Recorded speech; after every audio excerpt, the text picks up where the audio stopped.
Good morning to all of you. Pharmaceutics के लिए book कौन सी प्रेफर करना है ये तो मैं आपको बता ही चुका हूँ, है ना। एरिसन पब्लिकेशन का गाइड आता है, वो ले सकते हो। निराली पब्लिकेशन है, ठाकुर पब्लिकेशन है। बाइलिंगुअल बुक्स भी आते हैं जिसमें हिंदी और इंग्लिश दोनों में दिया हुआ है। तो यदि आपका मीडियम हिंदी है, आपको प्रॉब्लम होती है इंग्लिश को अंडरस्टैंड करने में, तो आप बाइलिंगुअल वाला बुक लेना। ठीक है, तो उससे आपका ये प्रॉब्लम सॉर्ट आउट हो जाएगा।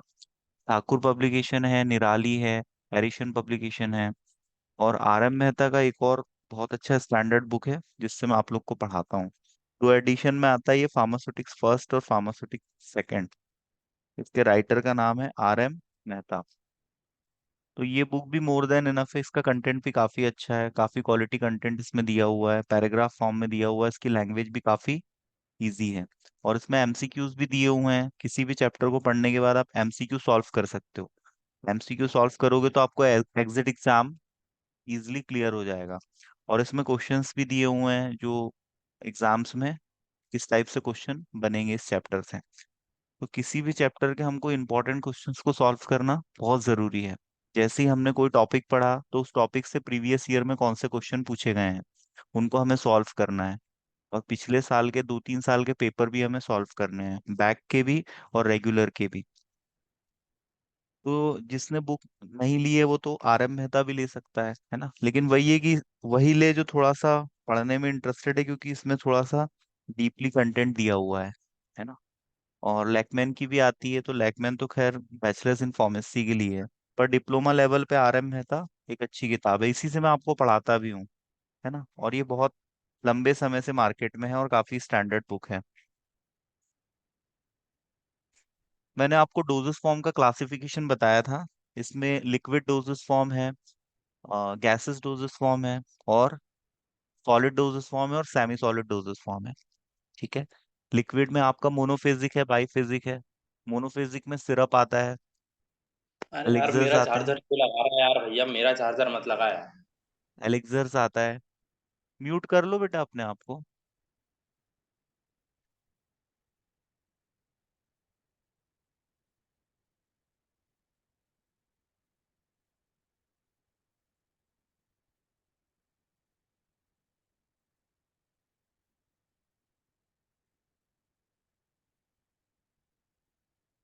मोनोफेजिक आता है, बाईफेजिक आता है। मोनोफेजिक में सिरप, और बाईफेजिक में आपका इमल्शन और सस्पेंशन।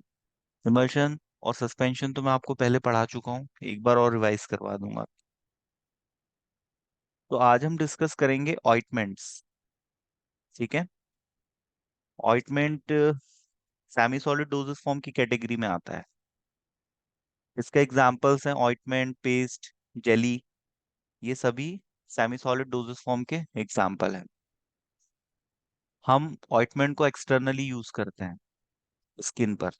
स्किन में यदि कोई इन्फेक्शन हो गया है, या फंगल इन्फेक्शन हो गया है, बैक्टीरियल इन्फेक्शन हो गया है, तो उसके ट्रीटमेंट के लिए, या स्किन पे सूजन आ गई है, रेडनेस आ गई है, या स्किन पे कोई मुहासा हो गया है, पिंपल हो गया है, या ईचिंग हो रही है, या रिंग वॉर्म इन्फेक्शन हो गया है, किसी भी प्रकार की कोई भी प्रॉब्लम हो, तो लोकल एप्लीकेशन प्रोवाइड करता है ऑइंटमेंट। और इसमें मेडिकामेंट डिजॉल्व फॉर्म में हो सकता है, सस्पेंडेड फॉर्म में हो सकता है, इमल्सिफाइड फॉर्म में हो सकता है। और इसके यूज क्या होते हैं, ये स्किन को प्रोटेक्शन प्रोवाइड करता है, इमोलिएंट इफेक्ट देता है, सूदिंग इफेक्ट देता है, एस्ट्रिंजेंट इफेक्ट देता है। एस्ट्रिंजेंट इफेक्ट मतलब प्रोटीन को प्रेसिपिटेट करेगा, और प्रोटीन प्रेसिपिटेट होगा तो कॉन्स्ट्रिक्शन होगा, और कॉन्स्ट्रिक्शन की वजह से सिक्रीशंस रुक जाएंगे। तो यदि कहीं ब्लीडिंग हो रही है तो उस केस में भी लोकल एप्लीकेशन में हम इसको यूज कर सकते हैं। लोकल एप्लीकेशन मतलब बॉडी के जिस पार्ट में प्रॉब्लम है वहीं पर ये यूज किया जाता है। इसकी कंसिस्टेंसी भी सेमी सॉलिड फॉर्म में रहती है, थोड़ा सा विस्कस रहता है ताकि ये सस्टेन कर पाए, है ना। जैसे लहसुन, लहसुन में एंटी फंगल इफेक्ट होता है। यदि कहीं फंगल इन्फेक्शन हो जाए, यदि आप वहां लहसुन का रस लगाओगे तो ठीक हो जाएगा। लेकिन लहसुन का रस वहां पर ठहरे कुछ समय तक, जिससे उसका इफेक्ट आ सके, तो इसके लिए हम उसको शहद में मिला देते हैं। अब शहद की विस्कोसिटी लहसुन के रस से ज्यादा होती है। अब जो दोनों मिक्स हो जाएंगे तो वहां पर वो ज्यादा सस्टेन कर पाएगा। तो जब भी हम ऑइंटमेंट बनाते हैं तो ऑइंटमेंट में हम बेसिस भी यूज करते हैं। जैसे हम पैराफिन वैक्स यूज करते हैं, सॉफ्ट पैराफिन आता है, हार्ड पैराफिन आता है, वूल फैट आता है। कुछ हमें एनिमल सोर्सेज से मिलते हैं, कुछ हमें प्लांट सोर्सेज से मिलते हैं। तो ये वैक्सेस हम भी यूज करते हैं, ऑयल्स यूज करते हैं, है ना, इमल्शन बेसिस यूज करते हैं, वाटर बेस इमल्शंस यूज करते हैं। और आइडियली हमारा जो ऑइंटमेंट है, ये केमिकली मतलब ये इनर्ट होना चाहिए। जिस कंटेनर में हम इसको रखते हैं, उस कंटेनर से यदि ये रिएक्ट करेगा तो इसकी प्रॉपर्टी चेंज हो सकती है, इसकी स्टेबिलिटी कम हो सकती है, इसकी इफिकेसी कम हो सकती है, इसलिए ये इनर्ट होना चाहिए। ये ऑर्डरलेस हो तो और भी बेहतर है ना, और स्मूथ होना चाहिए ताकि जब हम इसको लगाएं तो वहां पर किसी भी प्रकार का पेशेंट को डिस्कम्फर्ट नहीं होना चाहिए। केमिकली और फिजिकली स्टेबल होना चाहिए, स्किन पे किसी भी प्रकार का कोई इरिटेशन कॉज ना करे। यदि हम किसी वूंड पे इसको अप्लाई करते हैं तो वूंड की हीलिंग अच्छी होनी चाहिए, है ना। तो ये सब इसके ऑइंटमेंट बेसिस की आइडियल प्रॉपर्टी है। ऑइंटमेंट बेस में हमने जो मेडिकामेंट डाला है उसके साथ उसका जो कंपैटिबिलिटी है वो बेहतर होनी चाहिए। ऐसा ना हो कि वो हमारे थेरापेटिक एजेंट की एक्टिविटी को कम कर दे। तो सर ऑइंटमेंट। हाँ।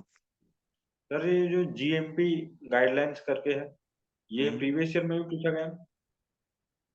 गुड मैन्युफैक्चरिंग प्रैक्टिसेस, हाँ, ये क्वेश्चन पूछा गया है। ये मैं आपको पढ़ाऊंगा, ठीक है।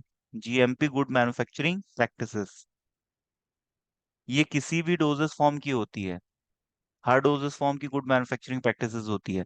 इसका मतलब होता है कि आप किसी भी डोजेस फॉर्म को कितना बेहतर तरीके से बना सकते हो, उसके लिए स्टैंडर्ड ऑपरेटिंग प्रोसीजर फॉलो की जाती है। और किसी भी ड्रग की मैन्युफैक्चरिंग आईपी, बीपी या यूएसपी के हिसाब से की जाती है। वहां पर ड्रग बनाने की स्टैंडर्ड मेथड्स मेंशन की गई है ना। फार्माकोपिया भी मैं आपको पढ़ा चुका हूँ। तो फार्माकोपिया स्टैंडर्ड बुक होती है मैन्युफैक्चरिंग के लिए। तो उसको यदि आप फॉलो करोगे तो good manufacturing practices automatically follow हो जाएगी, ठीक है। अब ऑइंटमेंट को क्लासिफाइड किया गया उनके थेरापेटिक यूजेस के बेसिस पे। थेरापेटिक यूजेस मतलब कहाँ कहाँ ऑइंटमेंट यूज किए जाते हैं। एंटीबायोटिक ऑइंटमेंट्स होते हैं, इसमें बेसिट्रिसिन होता है, नियोमाइसिन होता है। ये जो ड्रग्स होते हैं ये बैक्टीरिया को किल करते हैं, तो एंटीबायोटिक इफेक्ट मिल जाता है।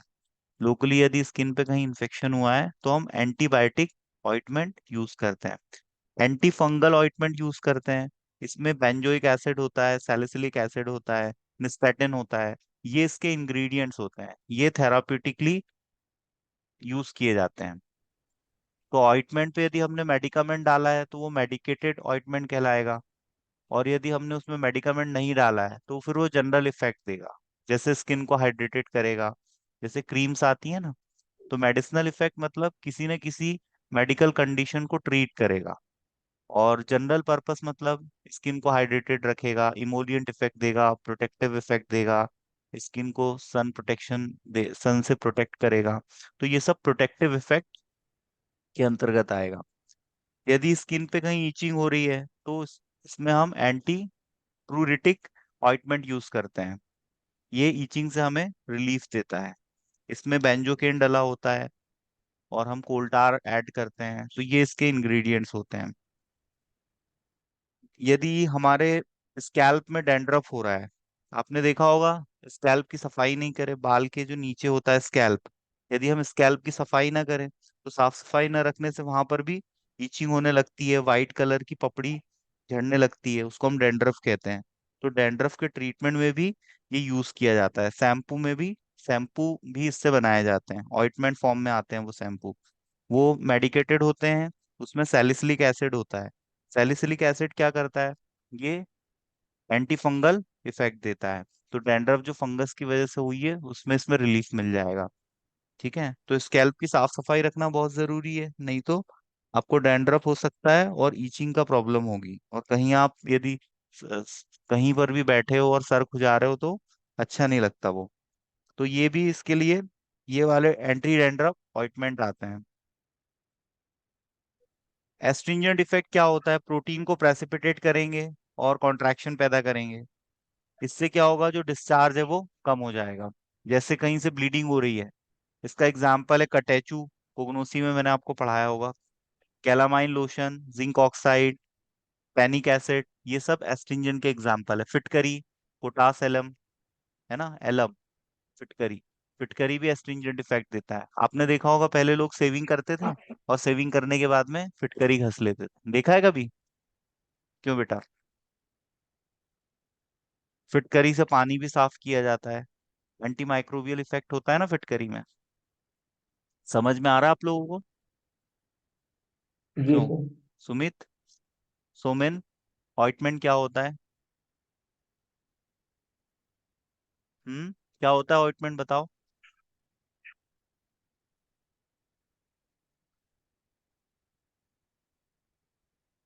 Sumit, what is ointment? Ointment semi solid preparation होती है, it is used for external, external uses. हमारा बॉडी का सबसे बड़ा ऑर्गन कौन सा है? स्किन। तो स्किन की कोई भी प्रॉब्लम है, दांत खाज खुजली, उसके ट्रीटमेंट के लिए हम ऑइंटमेंट यूज करते हैं। हाँ ठीक सर। है। और इसको हम बनाते सर कैसे हैं? इसमें हम मेडिकामेंट ऐड करेंगे बेस में। और बेस हम कौन से ले सकते हैं बेटा? पैराफिन वैक्स ले सकते हैं, वूल वूल फैट ले सकते हैं, कोई ऑयल ले सकते हैं।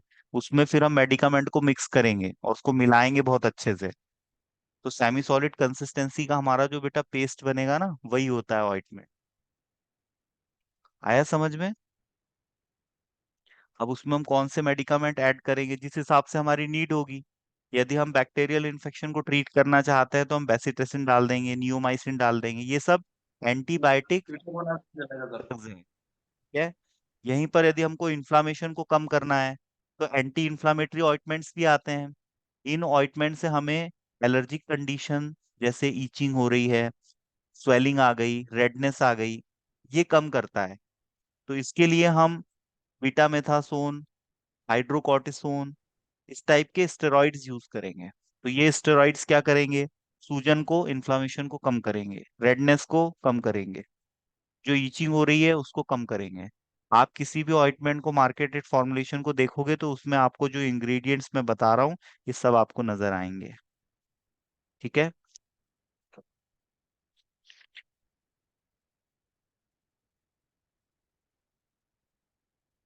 बताओ सुमित, क्या होते हैं ऑइंटमेंट्स? हम्म।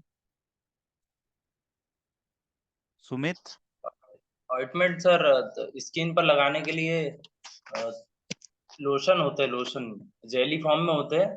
और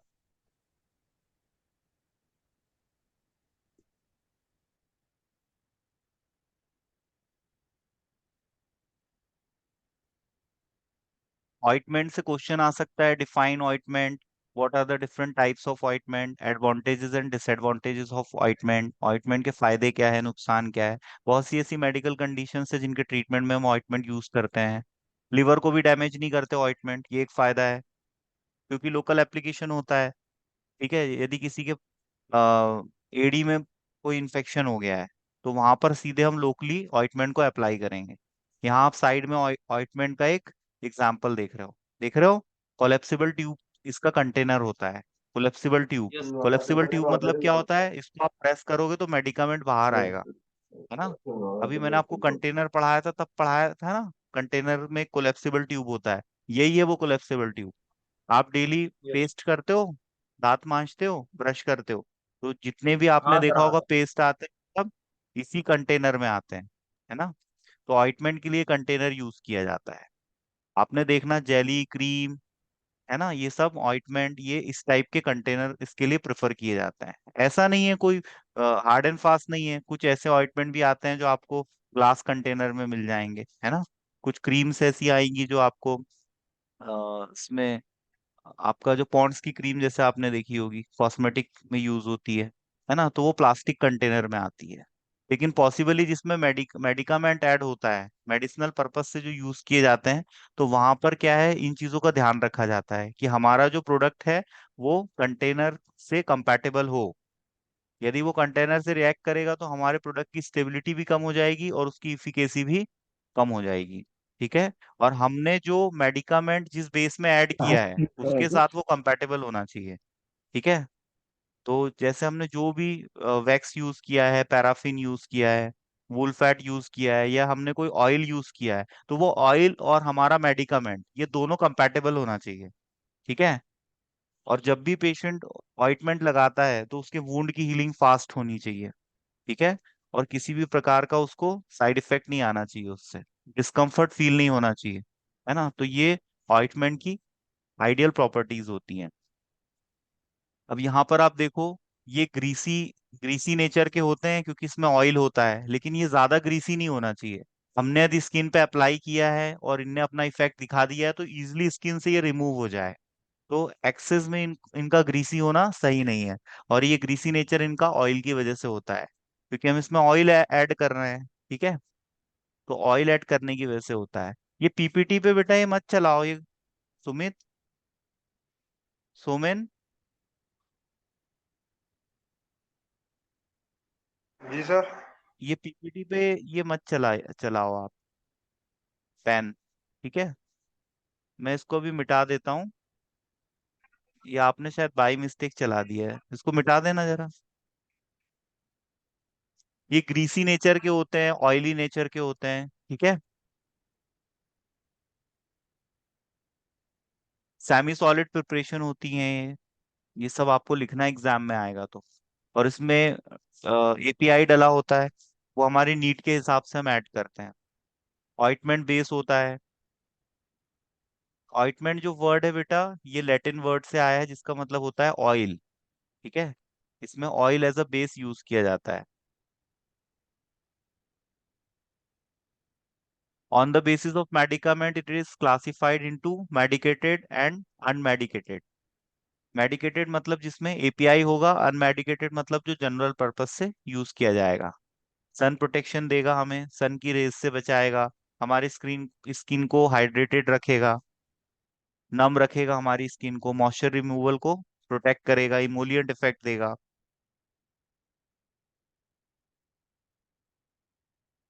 ये ये जो पेन चला है इसको हटा दो सुमित। सुमित, सोमेन। सर ये हट ही नहीं रहा है। चलो कोई बात नहीं।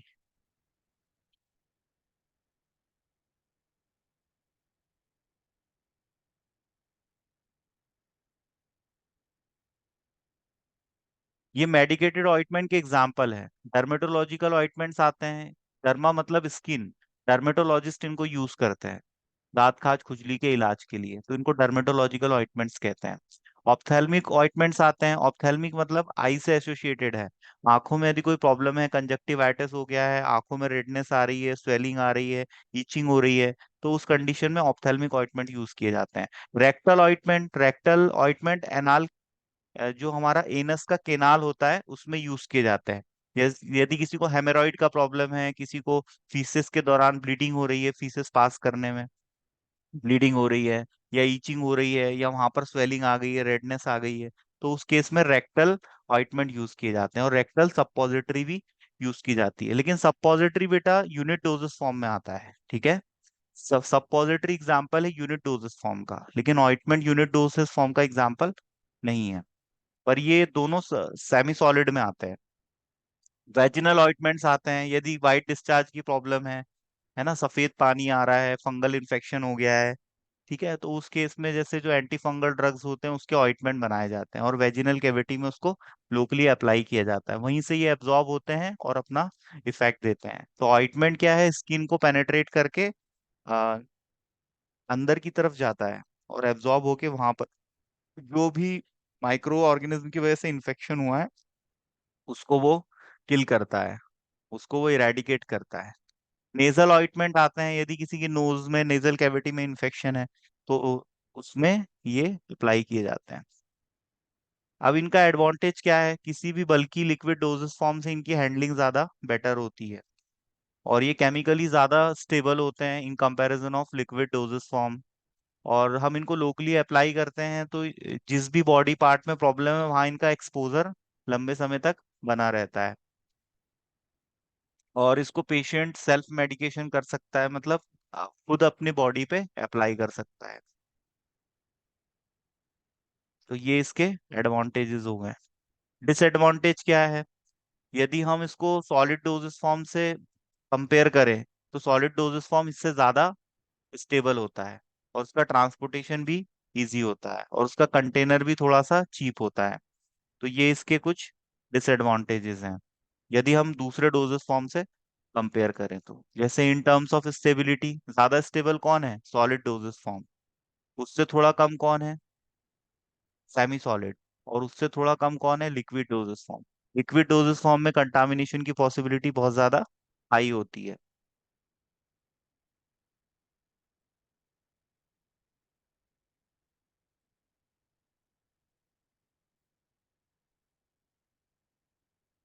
मैं फिर से स्क्रीन शेयर कर रहा हूँ, ठीक है?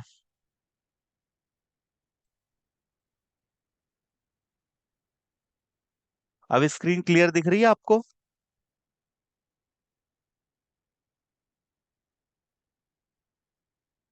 इमोलियंट इफेक्ट क्या होता है बताओ? Emollient effect. हम्म। इमोलियंट इफेक्ट क्या होता है? ये देखो ग्लास कंटेनर में है, और इसका मेटल का क्लोजर है। क्लोजर मतलब कंटेनर का ढक्कन। तो इस फॉर्म में भी आते हैं ऑइंटमेंट्स। पेट्रोलियम जेली आपने यूज की है ठंड के दिनों में स्किन को मॉइस्चराइज करने के लिए? गुलाब जल यूज करते हो, और ग्लिसरीन यूज करते हो स्किन को मॉइस्चराइज करने के लिए, हाइड्रेटेड रखने के लिए।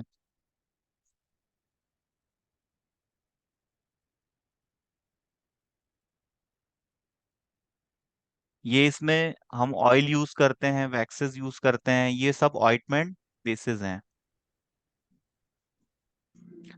ऑइंटमेंट की आइडियल प्रॉपर्टी क्या होनी चाहिए? अभी मैंने बताई थी, वुंड हीलिंग फास्ट होनी चाहिए, और इसका जो इरिटेशन है वो नहीं होना चाहिए, स्किन को डिहाइड्रेट ना करे, बहुत ज्यादा ग्रीसी ना हो, है ना? और इसको यदि हम स्टोर करके रखें, तो इसकी स्टेबिलिटी लूज नहीं होनी चाहिए। और बेस जो है वो दूसरे मेडिकामेंट के साथ कंपैटिबल हो, और जब हमने इसको स्किन पे अप्लाई किया तो वॉशिंग के थ्रू उसको इजिली रिमूव किया जा सके।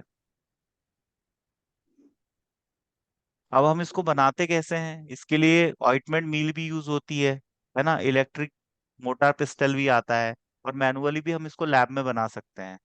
मोटार पिस्टल, मोटार मतलब एक ऐसे कटोरी जैसे होता है, और उसमें एक पीसने के लिए रहता है, तो हम उसको ऐसे उसकी गुटाई करते हैं, ठीक है, पीसते हैं उसको, तो इससे हमारा ऑइंटमेंट बन जाता है। मोटार पिस्टल और स्पैचुला यूज करते हैं हम, तो ये बनाया जाता है। और इसके लिए रोलर मील यूज की जाती है, दो रोल होते हैं, है ना? हमें जिस भी चीज का ऑइंटमेंट बनाना है, हमको उसको उसको पीसना पड़ेगा पहले, उसकी पिसाई करनी पड़ेगी, मीलिंग करनी पड़ेगी, उसको पाउडर फॉर्म में लेके आना पड़ेगा। फिर उस पाउडर फॉर्म को हम सुटेबल बेस के साथ इनकॉर्पोरेट करके ऑइंटमेंट बनाते हैं। इंडस्ट्री में तो खैर मशीन्स यूज होती हैं। अब हमको यदि इसको स्टोर करना है, तो हम टाइटली क्लोज्ड कंटेनर में करेंगे, ठीक है, एयर टाइट कंटेनर हम इसके लिए यूज करेंगे। और इसको हम नॉर्मल टेम्परेचर पे रखेंगे। यदि गर्मी ज्यादा पड़ेगी तो हमारे ऑइंटमेंट में जो पार्टिकल्स हैं उनका क्रिस्टलाइजेशन हो जाएगा, और क्रिस्टलाइजेशन की वजह से हमारे ऑइंटमेंट खराब हो जाएगा। तो इसीलिए ज्यादातर आपने देखा होगा ऐसी फॉर्मुलेशन को रूम टेम्परेचर पे रखा जाता है। एसी लगा होता है मेडिकल स्टोर पे, या जहां पर भी हमने दवाइयों को स्टोर करके रखा है। यदि गर्मी ज्यादा होगी, मॉइस्चर ज्यादा होगा, तो उस वजह से दवाइयाँ खराब हो जाती है। ये दवाइयों का स्टोरेज कंडीशन है। जहां पर भी जैसे पानी यूज हुआ है, तो वहां पर कोरोजन इफेक्ट आता है। कोरोजन मतलब होता है जंग लगना। तो जहां पर भी पानी है, मॉइस्चर है, वहां पर कोरोजन की प्रॉब्लम आएगी, मतलब जंग लगेगा वहां पर, है ना? मतलब वो चीज खराब होने लगेगी। जैसे लोहे पे आपने देखा होगा, मॉइस्चर है, पानी है, तो वहां पर भूरे कलर की एक आयरन फेरिक ऑक्साइड की परत जम जाती है। तो वैसे ही कोरोजन का प्रॉब्लम आता है मेटल और मॉइस्चर के साथ में।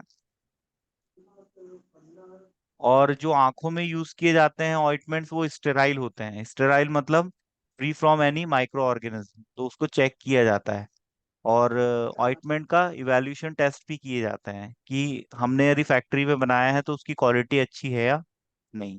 तो क्वालिटी कंट्रोल के लिए हम उसका पीएच देख लेते हैं, उसकी विस्कोसिटी चेक कर लेते हैं, वाटर कंटेंट चेक कर लेते हैं। तो ये सारे पैरामीटर्स हैं, है ना।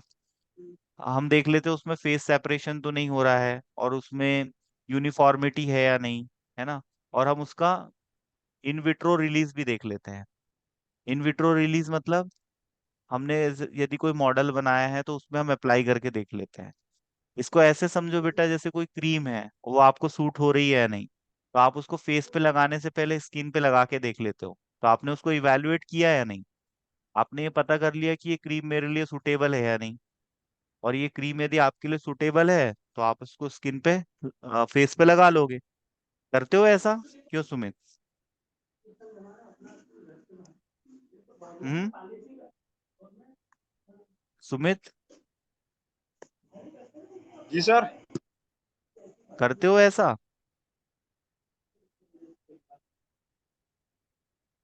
कैसा अभी सर? जैसे कोविड के बाद ब्लैक फंगस आया था, आंख में एक इन्फेक्शन हो रहा था। उस इन्फेक्शन के ट्रीटमेंट के लिए एम्फोटेरिसिन बी ड्रग यूज हो रहा था, वो फंगल इन्फेक्शन था। तो उसके लिए हम ऑइंटमेंट भी बना सकते हैं, है ना। बेसिट्रेसिन, बेसिट्रेसिन का बनेगा, क्लोटेट्रासाइक्लिन का बनेगा। और ये आप जो देख रहे हो क्लोटेट्रासाइक्लिन एचसीएल, एचसीएल क्यों है? इसका सॉल्ट बनाया गया है। ज्यादातर ड्रग आपको सॉल्ट फॉर्म में क्यों मिलते हैं? ताकि ड्रग स्टेबल रहे। जब हम उनके सॉल्ट बना देते हैं तो वो केमिकली स्टेबल हो जाती हैं वो। और यदि हम सॉल्ट नहीं बनाएंगे तो वो हाईली रिएक्टिव रहेंगी, है ना। और उस रिएक्शन की वजह से वो बहुत जल्दी कंटामिनेटेड हो सकती हैं, या वो किसी चीज के साथ रिएक्ट करके कोई ऐसी चीज बना सकती है जो हमारे लिए टॉक्सिसिटी कॉज करे। जेंटामाइसिन सल्फेट, जैसे जेंटामाइसिन किस कैटेगरी का ड्रग है बताओ सुमित? ड्रग्स की हमको कैटेगरी पता होनी चाहिए। जेंटामाइसिन किस कैटेगरी का ड्रग है? एंटीबायोटिक है सर। हाँ, very good. Gentamicin antibiotic category का ड्रग है। एसाइक्लोवीर, रोटावीर, फैबीफ्लू, टेल्मीफ्लू, ये किस कैटेगरी के ड्रग है? ये एंटीवायरल कैटेगरी के ड्रग है। हर कैटेगरी के हमें 5-7 ड्रग के नाम तो एटलीस्ट पता होने चाहिए, ठीक है। एंटीबायोटिक कैटेगरी में और क्या आता है? सिफिक्सिम आता है, सिफोडॉक्सिम। जी सर आता है। और क्या आता है बताओ? सिफेट्रिन हो गया, सिफोडॉक्सिम हो गया, और एमोक्सिसिलिन हो गया। एमॉक्सिसिलिन, ओफ्लॉक्सासिन, ये सब एंटीबायोटिक कैटेगरी के ड्रग हैं। एंटी फंगल कैटेगरी के ड्रग्स के नाम बताओ। ठीक है। कैंडी केटेकोनाजोल, फोर, केटोकोनाजोल, कैंडी वो, फ्लूकोनाजोल। केटोकोनाजोल, लुकोनाजोल, फ्लुकोनाजोल। हम्म। ये एंटी फंगल कैटेगरी के ड्रग्स हैं, ये इंटरनली और जी सर। एक्सटर्नली यूज किए जाते हैं, ठीक है। तो वही मैंने अभी जी आपको सर। ऑइंटमेंट में बताया। यदि किसी के सर में, स्कैल्प में इन्फेक्शन हो गया है ना, तो हम उसमें एंटी फंगल ड्रग ऐड करेंगे। केटाकोनाजोल का आता है कोडी स्टार, जी सर। है ना। केटोकोनाजोल का शैम्पू और वो हाँ, शैम्पू आता सर से। सही है। तो यही है आपको ऑइंटमेंट। एग्जाम में आएगा तो कर लोगे, लिख लोगे आप? कुछ समझ में आया ऑइंटमेंट के बारे में? कोई डाउट तो नहीं है सुमित? हम्म। ऑइंटमेंट क्या होता है, कितने टाइप का होता है, इसके क्या फायदे नुकसान हैं, इसको हम किन मेडिकल कंडीशन के ट्रीटमेंट में यूज करते हैं, और इनके जीएमपी गाइडलाइंस क्या है। तो जीएमपी गाइडलाइंस की यदि हम बात करें तो इसका फुल फॉर्म होता है गुड मैन्युफैक्चरिंग प्रैक्टिसेस।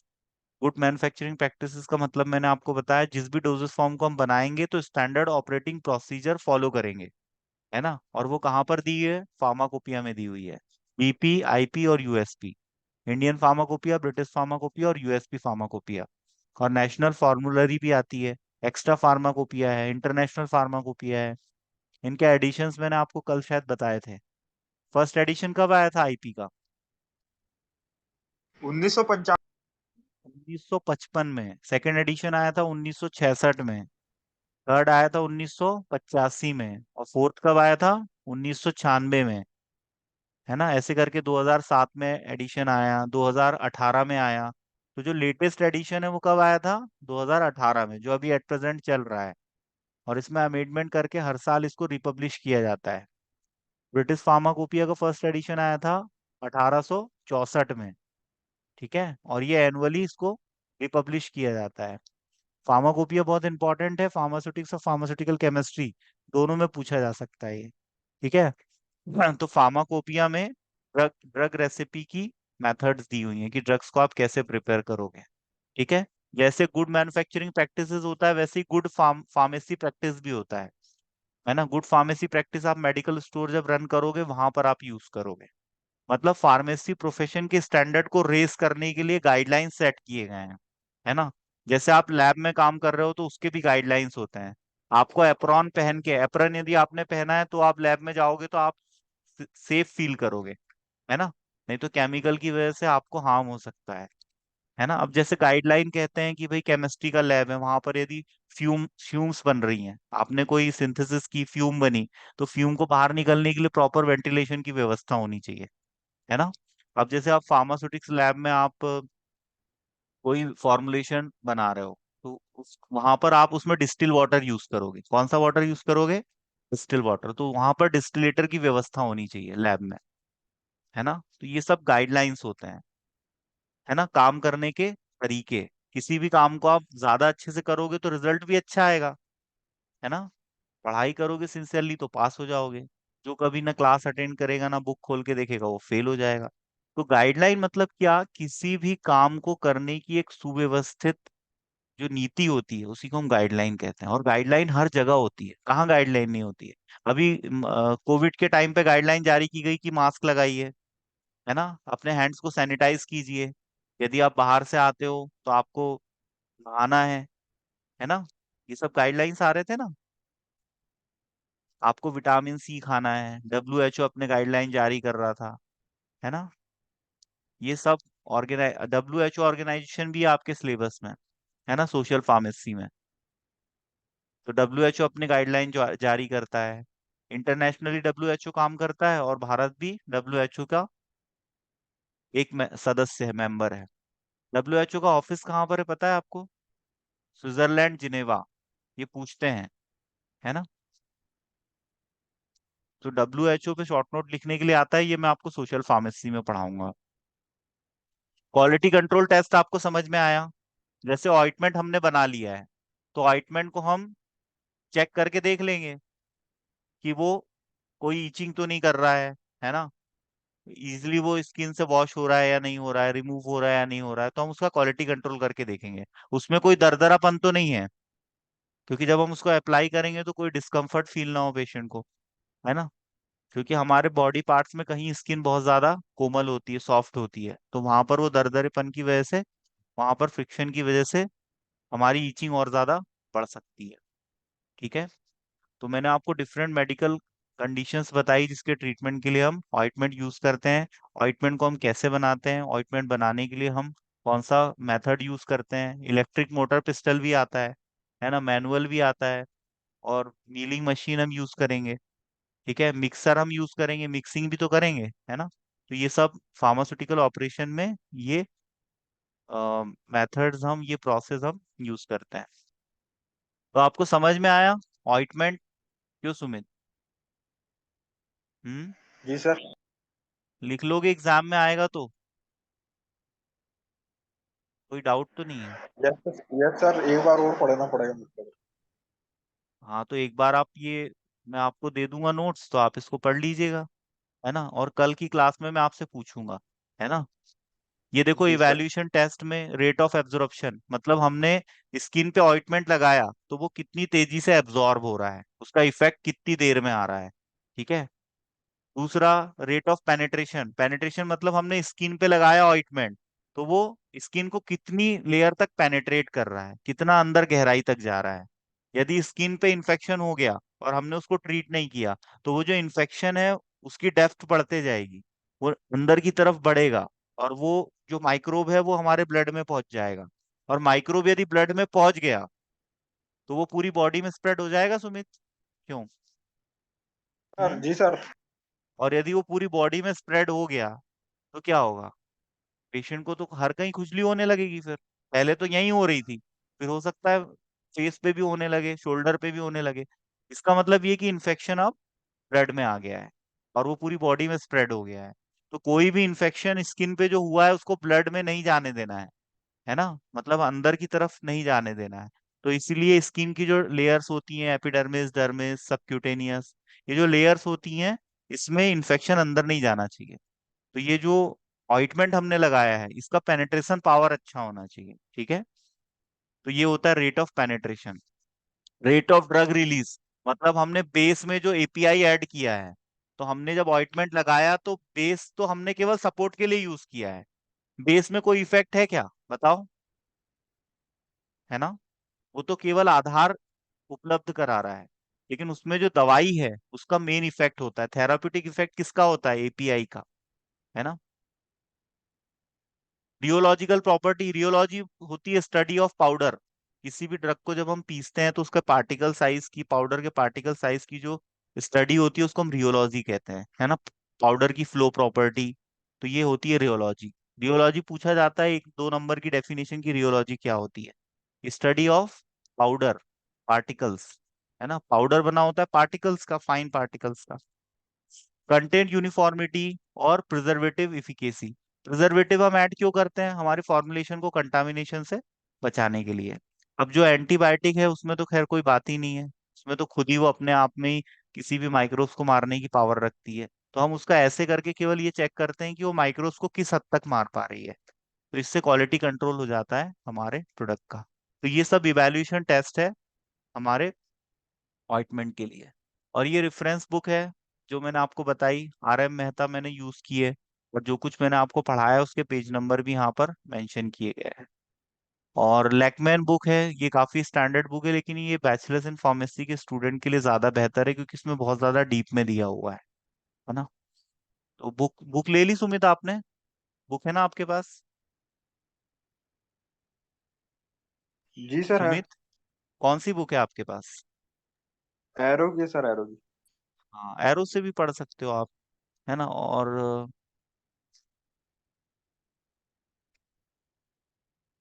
आयुष के पास कौन सी बुक है, सर एरो की। एरो की है, ठीक है ठीक है। कुछ समझ में आया बेटा ऑइंटमेंट के बारे में आपको, आज पढ़ना, मैं कल जी सर। पूछूंगा, ठीक है।